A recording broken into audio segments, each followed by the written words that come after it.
காசாவில் கடந்த 3 நாட்களில் 21 குழந்தைகள் பலியாயிருக்காங்க. பசியால், பட்டினியால். காரணம் யாரு? உதவி பொருட்கள் காசாக்கள் வருவதை இஸ்ரேல் தடுக்கிறது. மக்கள் பசியாலையும் பட்டினியாலையும் சாவட்டும். ஒரு பக்கம் குண்டை போட்டு வெறித்தனமாடுறான் இஸ்ரேல். இன்னொரு பக்கம் பசியால பட்டினியால் பச்சிலம் குழந்தைகள் பலியாகிறார்கள் என்று சொன்னால் இதுங்க தீவிரவாதம், இதுங்க பயங்கரவாதம்.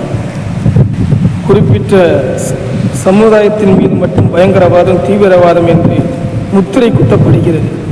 இது தீவிரவாதம் இல்லையா, பயங்கரவாதம் இல்லை. இதை விட ஒரு குடும்பம் என்ன தெரியுமா? அப்படியே 1-2 வாகனங்கள் உதவி பொருட்களை உள்ள காசாக்களை கொண்டு போயிட்டா பசியோடு இருக்கும்போது கூட்டமாக மக்கள் எல்லாம் வருவாங்கல்ல, அந்த நேரத்தை பார்த்து என்ன செய்கிறது? குண்டை போடுறது. அதில் எத்தனை பேர்? 40-50 பேருக்கு மேற்பட்டவர்கள் ஒவ்வொரு நாளும் பலி. இது சிந்தி உங்கள் மக்களே, பாருங்க நிலையை பாருங்க. இன்னைக்கு மக்களுடைய நிலையை நம்ம யோசிக்கணும். குண்டை போட்டு கொள்றது இது.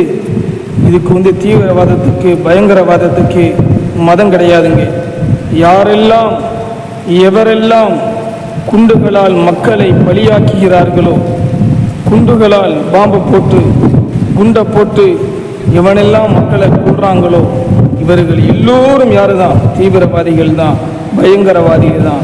குறிப்பிட்ட சமுதாயத்தினரை மட்டும் தீவிரவாதம் பயங்கரவாதம் என்று சொல்லுவது மிகப்பெரிய முட்டாள்தனம், மிகப்பெரிய தவறான விஷயம் என்பதை மக்கள் அறிந்து கொள்வதை இந்த நேரத்தில் சொல்லிக் கொள்கிறேன்.